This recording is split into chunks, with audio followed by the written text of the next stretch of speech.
Assalamu alaikum wa rahmatullahi wa barakatuh. My beloved brothers and sisters, I want to start with an honest question, and I want you to answer it honestly, just between you and Allah. When the adhan sounds, what do you feel? Not what you think you should feel. What do you actually feel? For many of us, if we are being truthful, the prayer has become routine. Something we do, something we get through, something we schedule around our actual life, rather than something that organizes our actual life. We rush it, we compress it, we squeeze it into gaps between other things that feel more urgent. We check it off the list, and then we wonder, why do I not feel connected to Allah? Why does my worship feel empty? Why do I pray and still feel distant? My brothers and sisters, today I want to talk about the greatest gift Allah has ever given you. Not Jannah. That is what it leads to. Not the Quran, though the Quran is extraordinary. The greatest daily, practical, transformative gift Allah has placed in your hands. 5 prayers a day. And I want to show you, from the words of the Prophet, peace be upon him, what these prayers actually are, what they are actually doing for you, and why treating them as a burden is one of the greatest spiritual losses of your life. Part 1. The prescription that looks too simple. Think about this scenario for a moment. You are sick. You have been struggling with something for a long time. Something that is affecting your heart, your character, your ability to stay away from what you know is wrong. You go to the doctor, and the doctor gives you a prescription, completely free, available to you anywhere, no side effects, and 100% effective if you use it correctly. And you look at it, and you think, this seems too simple. There must be something else, something more exotic, something more mysterious, something that requires more effort to find. But the prescription is just the 5 daily prayers. Subhanallah. We are the people who have been asking, Sheikh, what dua can I make to quit this habit? What word can I read to feel connected to Allah? What story buried in a book can get me out of this situation? And Allah has already given us the answer. 5 times every day, right in front of us. The Prophet, peace be upon him, said, the most beloved deeds to Allah is to pray on time. Not the most spectacular deed, not the most expensive, not the most rare, the most beloved. And it is something you have access to 5 times every single day. The question is not whether you have the prescription. The question is whether you are actually using it or just carrying the bottle. Now let me give you the image of the Prophet, peace be upon him, used for these 5 prayers. Because once this image lands in your heart, you will never see Salah the same way again. He said, the example of your 5 daily prayers is like a flowing, deep, sweet river that runs right in front of your door, and a person bathes in it 5 times a day. What filth could remain on them? Let us unpack every word of this. Flowing. The river does not stand still. Still water becomes stagnant, contaminated. But a flowing river is constantly renewing itself. The prayer is not yesterday's prayer. Every salah is a fresh, flowing, living gift. New mercy, new opportunity, new closeness. Deep. There is plenty of water for everyone. The river is deep enough that no matter how much filth you are carrying, no matter how heavy your sins, how long your distance from Allah, the river is deep enough to immerse you completely. There is no one for whom this prayer is insufficient if they use it properly. Sweet, not bitter water, not medicine that tastes awful. Sweet. The salah was designed to be an experience of sweetness.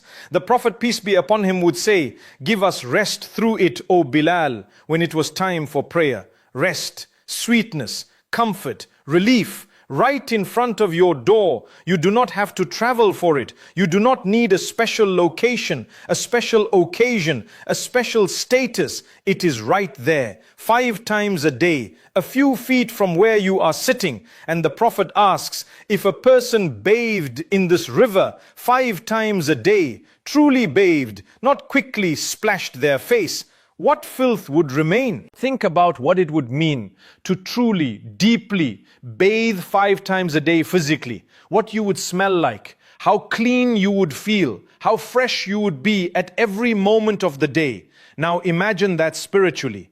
Every sin that accumulated between prayers, washed. Every heedlessness, cleansed. Every moment of weakness, renewed. 5 times a day. That is what the Salah is designed to be. Not a chore to endure, a bath to immerse yourself in. Allah says in the Quran, recite what has been revealed to you of the book and establish the prayer. Verily, the prayer forbids al-fahsha wal-munkar, indecency and evil. The prayer forbids it, stop it, guards against it. And then someone asks, but I pray and I still fall into sin. Does that mean my prayer does not count? My brothers and sisters, this is an important question that deserves a careful answer. There is a weak hadith that gets quoted which says, if your prayer is not stopping you from sin, it is not recorded for you. And I need to say clearly, this hadith is problematic, both in its chain and in what it might mislead people into concluding. Because here is what authentic narrations actually tell us. The companions came to the Prophet, peace be upon him, and told him about a man who prays in the day and steals at night. He prays his salah and he commits theft. 2 things that seem completely incompatible.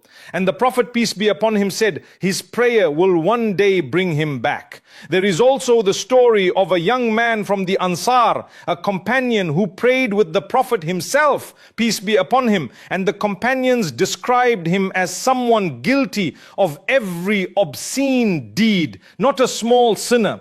They told the Prophet about this man with clear concern. And the Prophet said, one day his prayer will stop him. And Anas radiallahu anhu narrates that shortly after this young man repented to Allah.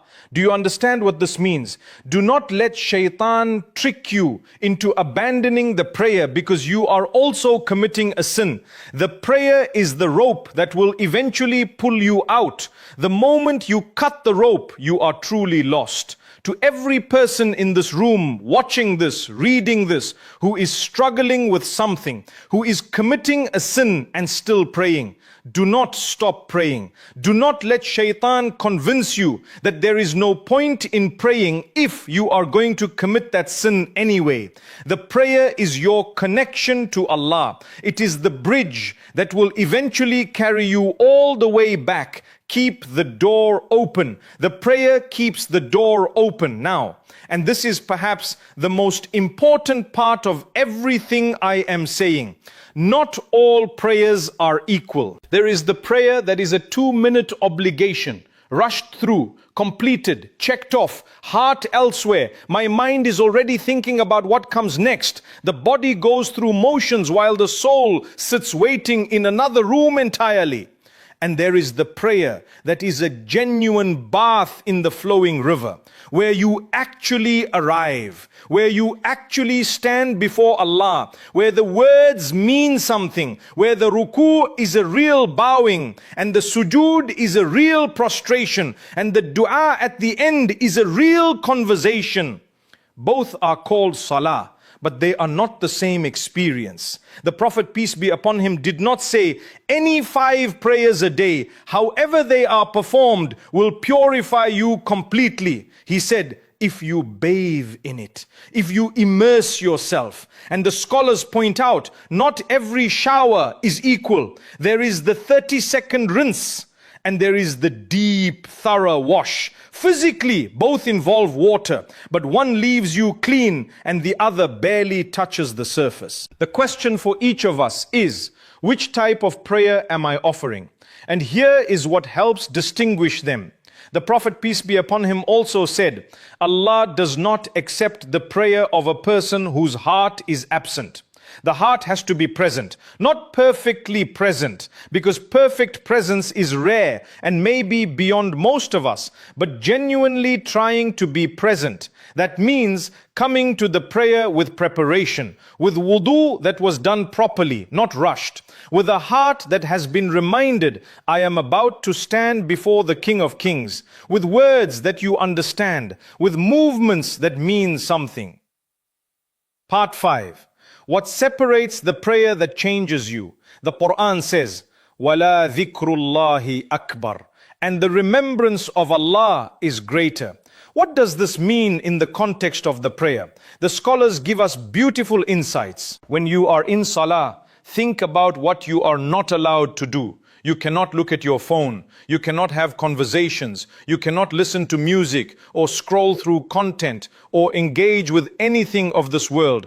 The prayer is the one protected time of your day when all of those gates are closed. The Prophet, peace be upon him, said, there is a young boy, his whole body is engaged in dhikr. His tongue is saying the words of Salah. His ears are hearing the words of Salah. His eyes are directed downward in focus. His hands are placed in submission. His body is in ruku', in sujood, in qiyam.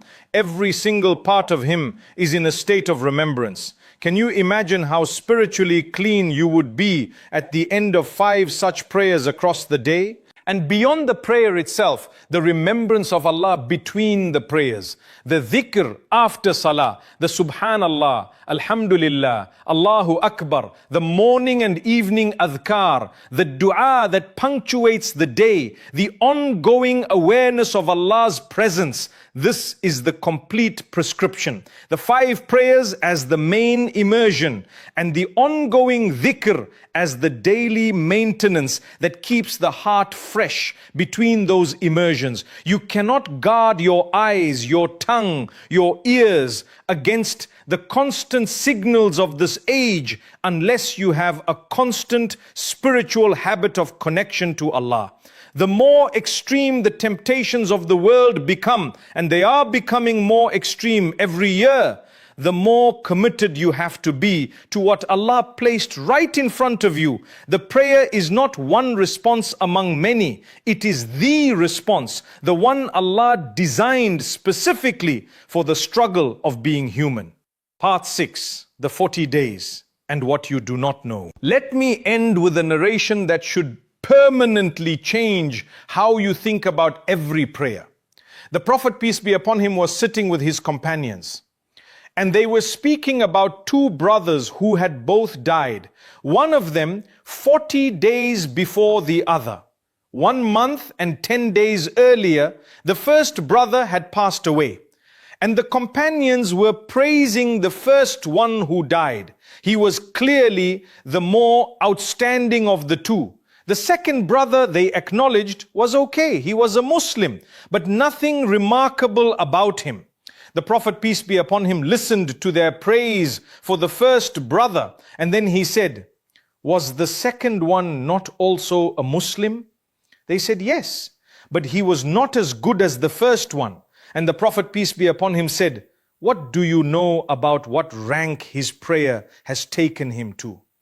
And then he gave them the river hadith again, the flowing, deep, sweet river, bathing in it 5 times a day. And he said, you do not know what rank those 40 extra days of salah took him to. 40 days, 1 month and 10 days. Just the 5 daily prayers, faithfully, consistently performed for 40 more days than his brother. And the Prophet is telling his companions, do not presume to know the rank that those 40 days of salah achieved. My brothers and sisters, when you go to a graveyard, when you stand over the graves of people you loved, people who prayed, what would they give for 1 more prayer? Just 1 more dhuhr, 1 more asr, 1 more sajda, 1 more moment of standing before Allah. For them, it would be more precious than everything in this world combined. And for you, it is available right now.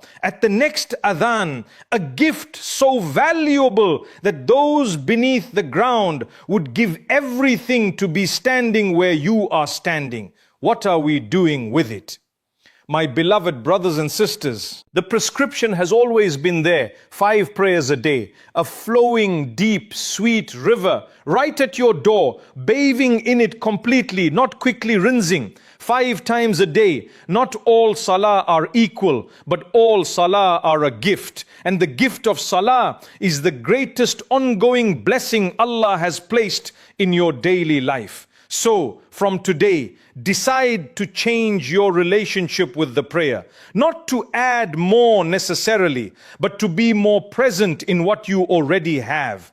Come to the wudu with intention. Come to the prayer mat as though you are about to meet the Most High, because you are. Say the opening takbir and mean it. Allah is the greatest, greater than whatever I was just doing, greater than whatever I am going to do next, greater than my problem, my worry, my temptation, my distraction. Let the words mean something. Let the movements mean something. Let the sujood be a real prostration, the moment you are closest to your Lord, and use it. Speak to Him there.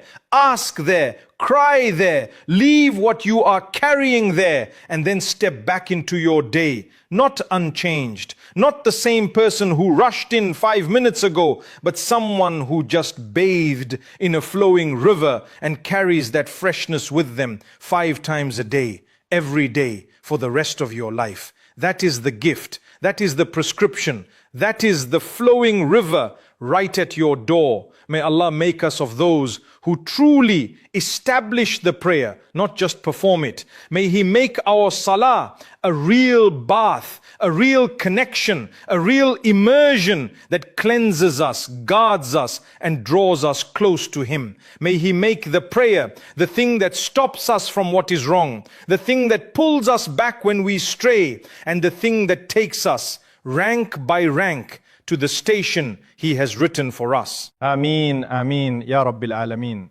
Assalamu alaikum wa rahmatullahi wa barakatuh.